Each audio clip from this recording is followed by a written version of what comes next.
for this video. Nalipay ko nga nag-uol. Kay nalipay ko, kay naabot na ni siya. Naabot na niya akong cheque. Ngagikan pa ni sa Bohol. Sa among dapit. Pero, dili day gihapon na ako makuha. Kay, need dollar man ni siya, dollar. Ang nasa sulod ani. So, need, dili na ako makuanday, kuha. Need pa din i-reissue hangtod nga ma-expire ang tagal ni AdSense. Sa sobra na akong excited nga sige makasweldo na ko kay lagi ibayad na ko sa akong SS monthly. Nahurot na lang ang ako ang 100 kapin nga balance sa akong ATM. Sige na kog inquire ang akong ATM kay gatuo ko og naa na ba ako ang sweldo. Naabta na lang og pila ka semana ay buwan. Wala gihapon, sige lang gyapon kog inquire. Wala gihapon na transak akong ATM, so nagpangutanan ako sa mga friend ako sa YT. Ang uban moingon na nga paabot lang, ang uban maingon lang nga mag-chat lang daw ko. So ning adto na sad ko sa ako ang bangko. Eto ko sa bangko. Naingon raman nga okay raman, wala may transaction diri sa gikan sa YT. Na-update naman sad ni, okay raman ni, wala man ni problema. Pag-chat lang sa AdSense. Moro sad na ingon sa taga-bangko. So ni uli ko nga nag-uol kay kining ako pang ipamiliti ang para sa bugas di ay. Para dito tos bugas. Ang ending wara di wara kay ko na ti pero sagdi ra kay antod karon buhi ra man gyapon. So mao to. So nag-chat ko sa AdSense.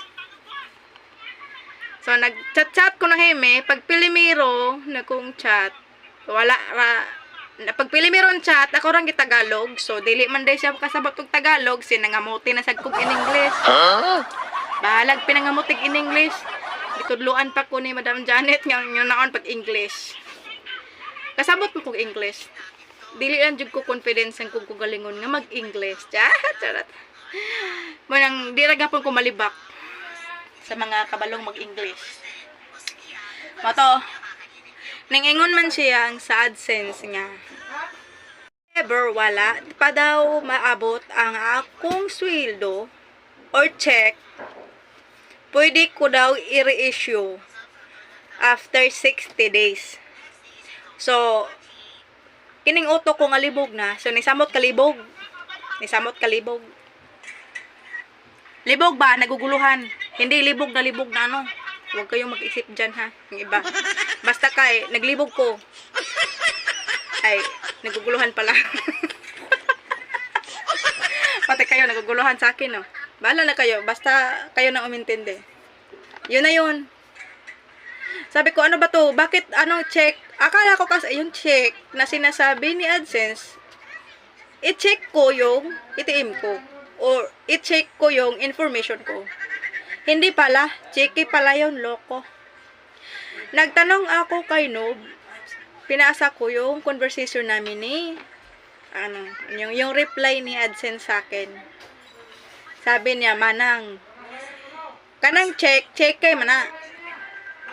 Doon ako na nabunutan ng tinik. Kaya pala, ako ng check sa ATM ko, walang laman yung ATM ko. Kasi, nasa cheque pala. Sanabihan pa niya ako, bakit may mailing address na nakalagay? Sa reply ni AdSense, yun pala. Ayan, sa sobrang talino ko, hindi ko alam kung ano yung ibig sabihin ng check.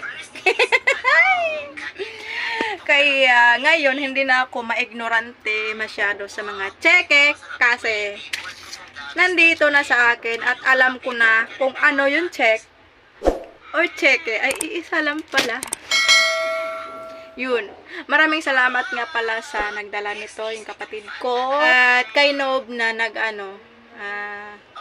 pasensya ka na Noob dahil sa'yo lang ako tanong ng tanong. Alam kong ikaw naman talaga ang may alam dyan.